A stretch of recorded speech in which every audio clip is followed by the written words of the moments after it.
Good afternoon. So I am Thaddeus Stegall, a young black man raised in the South with a broken heart. My heart is broken from the empty promises made to me in our nation's founding documents, promises that would guarantee me life, liberty, property, and equal protection under the laws. Speaking of our nation's founding document, has anyone in the building ever prayed that prayer to their deity that states, "Allow my heart to break for those things that break yours"? Well, I too prayed that prayer, and God led me directly to Section 1 of the 14th Amendment. The part that breaks my heart the most is the clause that states, "Nor denied to anyone in its jurisdiction equal protection of the laws."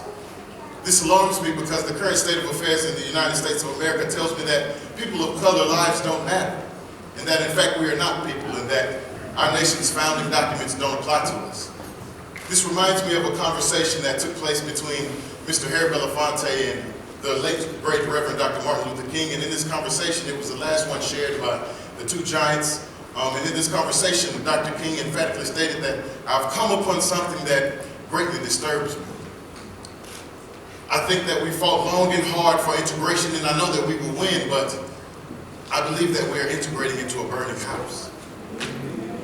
Now, one may ask, how can we use this conversation to cross borders, break barriers, and build bridges? Well, I'm glad that you asked. That's a great question. We must use this in order to first do what Project 6050 has done an impeccable job at doing, and that is starting the conversation. Once we have indeed started this conversation, we must next create a space continuously, and I repeat continuously, for all marginalized students to share their experiences in creative ways. And this is why I choose to close with a poem that I wrote sharing some of my experiences that I've shared as a young black man growing up in the United States. And the title of this poem is, "God, Why Did You Make Me Black?" One day I was walking with God. Yes, I was walking with God, and as we walked, I drowned in his wisdom and I basked in his glory, but yet my heart was troubled and my soul was lost. So it was then that I asked him, "God, why did you make me black? I know that you made my skin dark and lovely, yet built for it, tough, running deep like a Chevy to withstand the wiles of the devil, but you never told me that it would be so hard. You never told me that he would come shaped like a Coke bottle in that exotic form of a woman that calls herself the truth. You also never told me that he would come cloaked in a white sheet and pointed pillowcase. You failed to tell me that it'd be okay for me to die because I was that one lonely teen walking the streets of Sanford, Florida while carrying Skittles and drinking an Arizona tea. But God, why did you forget to tell me that he'd be that very one denying me the job that I was more qualified to do than the one standing behind the counter denying me what's rightfully mine, my 40 acres and a mule?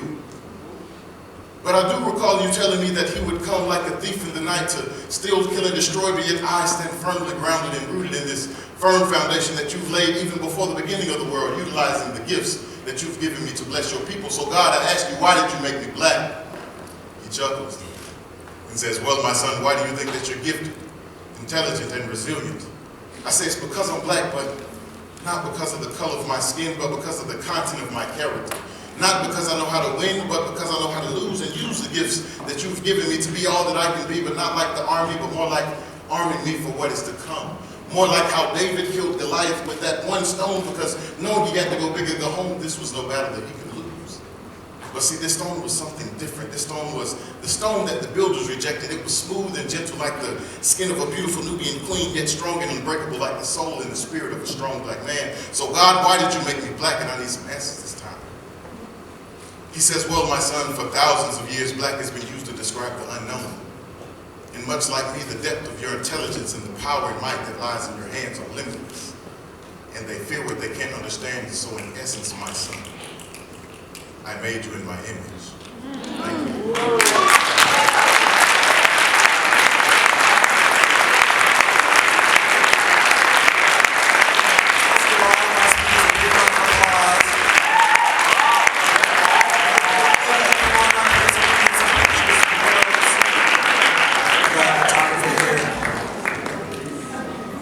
Y'all encouraged, I'm inspired. They brought the truth today.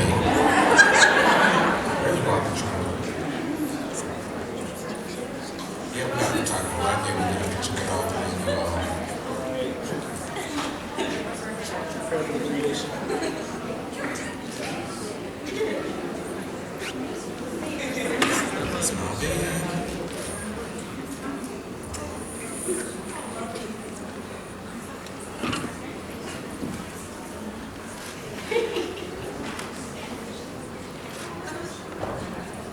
Thank you. Let's give them another round of applause.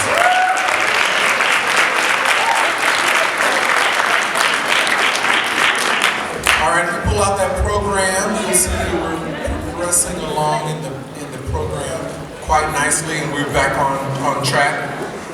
For those of you who have not utilized the